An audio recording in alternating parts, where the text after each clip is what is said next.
बहुत पहले की बात है। एक समय था जब चंद्रपुर नामक राज्य की सीमाएं हर ओर फैली हुई थीं। समृद्धि भी थी, पर साथ ही एक छुपा हुआ भय भी, जिसे लोग हर दिन जीते थे। चंद्रपुर के शासक थे राजा चंद्रसेन, बाहरी रूप से शक्तिशाली, राजसी और निडर, पर उसके हृदय में उस समय अजीब सा अंधेरा बैठ चुका था।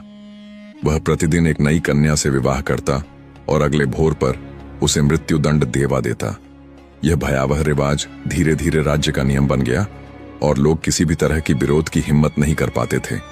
मंत्री, दरबारी और प्रजा सब एक अजीब खामोशी और घबराहट में जीते थे। किसी से कोई कारण पूछने की हिम्मत नहीं ले पाता। बस ये मान लिया गया था कि राजा जो भी करेगा ठीक करेगा। पर उन नई नई शादियों के पीछे कोई ऐसा दर्द छुपा था जो किसी के बस की बात न था। राज्य के दक्षिण में एक घना अछूता जंगल था। उस जंगल में एक वृद्ध जादूगर बसता था। उसने नगर के अंधे द्वार को देख लिया था और समय रहते अपने आप को तथा अपनी पुत्री को नगर से दूर लेकर चला गया। उसकी बेटी सुवर्णलता तेज तर्रार, समझदार और अहंकार के विरुद्ध दृढ़ नारी थी।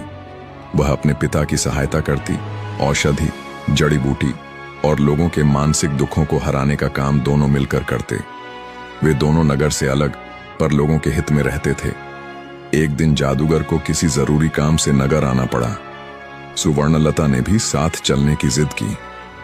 जब वे नगर के द्वार पर पहुंचे तो ऐसा नजारा देखा कि उनका मन कांप उठा। लोग शोक में डूबे थे और लोगों के हाथों में एक ताजा शव दिख रहा था। भीड़ राजा को शाप दे रही थी। लोग कह रहे थे कि आज फिर एक दुल्हन को मारकर बाहर निकाला जा रहा है। सुवर्णलता ने लोगों से पूछा कि आखिर क्या बात है, तो लोगों ने ऊंची आवाज में बताया कि राजा हर रोज नई लड़की से विवाह करता है और अगली सुबह उसी को मृत्यु दे देता है। सब हैरान थे और किसी के पास कोई ठोस कारण न था। सुवर्णलता को यह जानकर कलेजा कस आया। उसने अपने पिता से कहा कि वह स्वयं जाकर उस राजा से मिलना चाहती है और उसकी पत्नी बनकर उसे बदलने की कोशिश करेगी। जादूगर हक्के बक्के रह गया और बुरा मानकर कहने लगा, बेटी, क्या तुमने सुना नहीं कि जो राजा हर दिन अपनी पत्नी की हत्या करवा देता है वह जानलेवा है।